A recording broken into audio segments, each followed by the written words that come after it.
around 16%, I think was the last number I saw, 16% of self-employed people, 1 in 6 are still making pension contributions. So like, so 1 in 6 are only 1 in 6 are still making pension contributions, right? Why do you say still? Right, but, well, okay, this is all. We shouldn't think of the self-employed as one sort of homogenous lump. They're individual people, right? But only 15% are paying into their pension. Correct, yes, because understandably, pensions don't entirely work for you if you're self-employed. Earlier on, we talked about the inaccessibility of the money and how that's a good thing in terms of locking money away for your retirement, but self-employed lead a slightly more precarious existence than the employed population, and I can understand self-employed people feeling uncomfortable about locking money away in a pension, and month by month, they're meeting their household bills, they're trying to perhaps to reinvest in their business activities. If you lock that money away in a pension, you don't get it back again until you're at least 55, 56, 57, 58, depending on 75. Yeah, because the age at which you can access your pension is going up, but it's locked away, right? So there is this alternative, the lifetime ISA, which offers similar tax breaks to a pension. Certainly if you're a basic rate taxpayer, there's no difference. You get the same 20% top up from the government, right?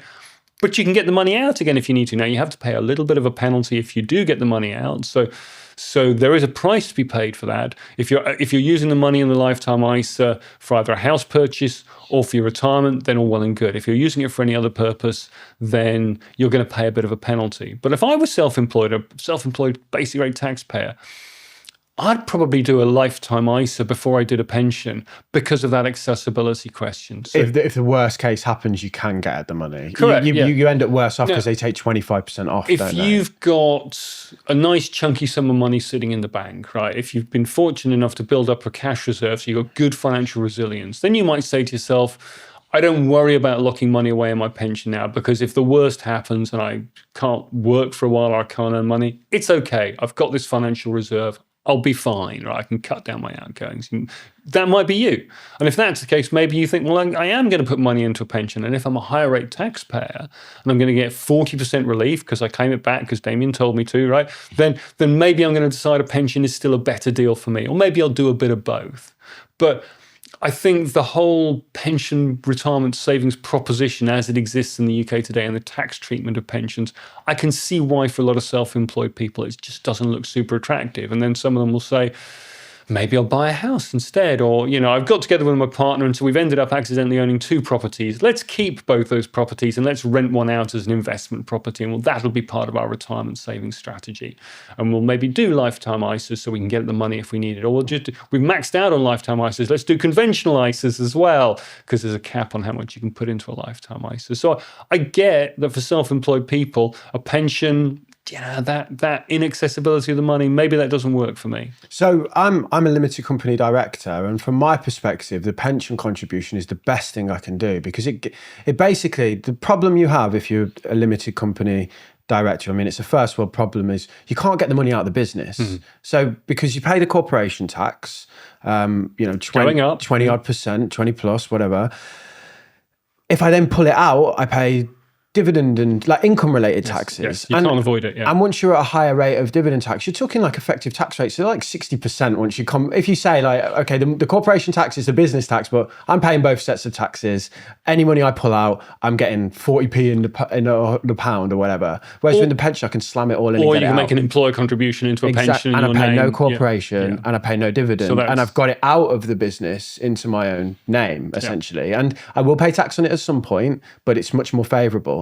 So to hear you say that you don't think they're attractive, is that because people don't understand that, or is it because most businesses are sole traders? Well, you asked the question about self-employed people. Yeah. So if you're not incorporated, I think... Okay. Okay. So I'm an employee of a limited company. Yeah. You're right. So I think that's the distinction I'm making there. Yeah.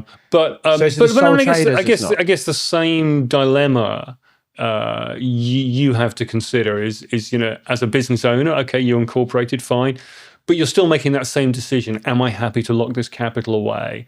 What kind of reserves does my business have? What kind of reserves do I have? If I can't keep working for a period of time, am I going to be okay? So that overall financial resilience that you as an individual enjoy, I would suggest is part of the decision making process here. So when because as a limited company director, I identify as self-employed, but from a technical perspective, I'm not. So the stats where you said only 15% of self-employed. I was talking about actually self-employed people, of which there are several million in the country. I think, and this is sole trader kind correct, of. Yes, or delivery drivers or whatever.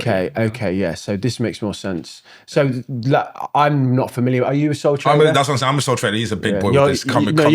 I'm an employee, mate. It turns out. I can't. I'm not. I've had it taken away from me. I want to be an entrepreneur. Have you got a good boss? Yeah. No, he's a bit of a dick, to be honest. He eats a lot. His boss eats a lot of food. He loves the pies. Yeah. You do. For sole trader, I'm a sole trader, but I'm thinking about limited company. What do you think is, obviously it's very hard to say, but what are the pros of being a sole trader and investing towards your pension and being compared to being a limited company? Yeah, what are the structures for sole traders? Okay, and I'm not going to go too far down this rabbit hole because I'm not a tax expert. No. And I think, there's a risk the tail ends up wagging the dog here. So the decision as to whether to incorporate or not probably shouldn't be driven purely by, is this the most efficient way for me to save for retirement? You should probably be looking at it in terms of, is this the right business decision for me to make? And the different tax treatments you get depending on whether you're incorporated or a sole trader, that's what should be driving that decision-making process. I think for all the reasons Damien's touched on, if you are incorporated, you've got more choices about how you fund your pension and ways that you can use the pension tax relief system to your advantage. Whereas if you're a sole trader, you're just generating profits, you're charging fees to your customers or clients or whatever, and then you've got to report that at the end of the year. I think one of the difficulties with all of that, and I hear this a lot from self-employed people, is just the commitment to make regular contributions to a pension, right? So if you're in a workplace pension scheme, you're getting a salary every month, your employers put you in a workplace pension, you've got deductions being taken, it's just happening for you. If you're self-employed, your money probably is fluctuating a lot more, it goes up and down. That decision to make a commitment, I am going to put £100 a month or whatever the number is into a pension month in, month out, that's quite a hard call. So maybe you think, well, I'm not going to do that. I'll just do a once a year sweep up. I'll put a lump sum in, and maybe that works for you. But that's a more high risk strategy in terms of making the investments because you're putting a lump of money into the stock market in one go at the end of the year.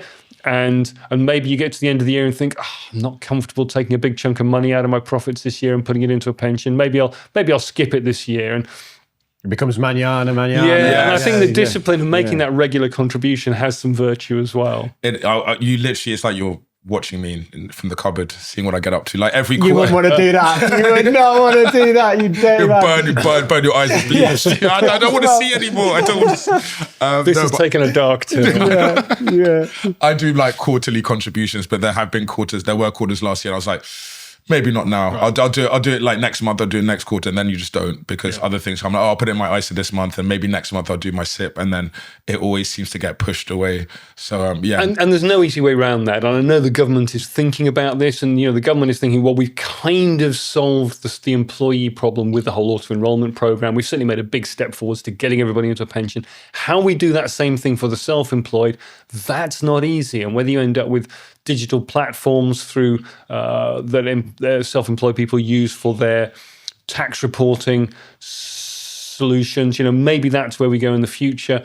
But just creating that mechanism that means that the majority of self-employed people are making a regular saving contribution for their retirement is not simple. And I come back to the point I made earlier that if I were a basic rate tax paying self-employed person, I'm not at all sure I'd use a pension anyway.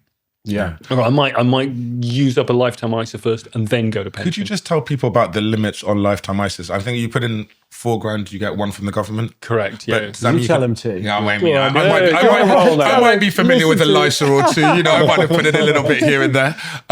It's the maximum you can put in a year. 4,000. Yes, 4,000. So, but if you have your partner, you can in your household you can put in 8,000, and then the government will give you 2,000 between you. And you have to be under the age of 40 when you first open a lifetime ISA, and then you can keep funding it till you're the age of 50. And a lot of people have argued that that's one of the things that should change. That lifetime ISAs should be more broadly available, and that people should be able to come along at the age of 45 when they first become self-employed and go, now I want to open a lifetime ISA. And also, I will never have a lifetime ISA under the current that's rules. Why? yeah, I know, because I was too old. So everyone when who's they were first 39 introduced, I was already over the age of 40.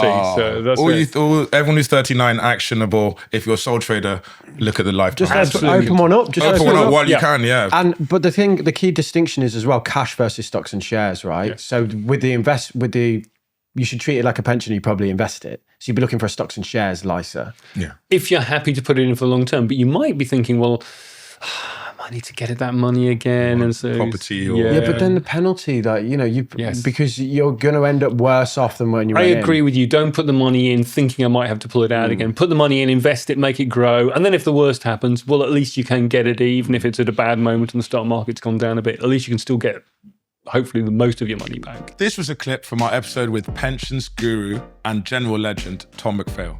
To watch the full episode, click right here.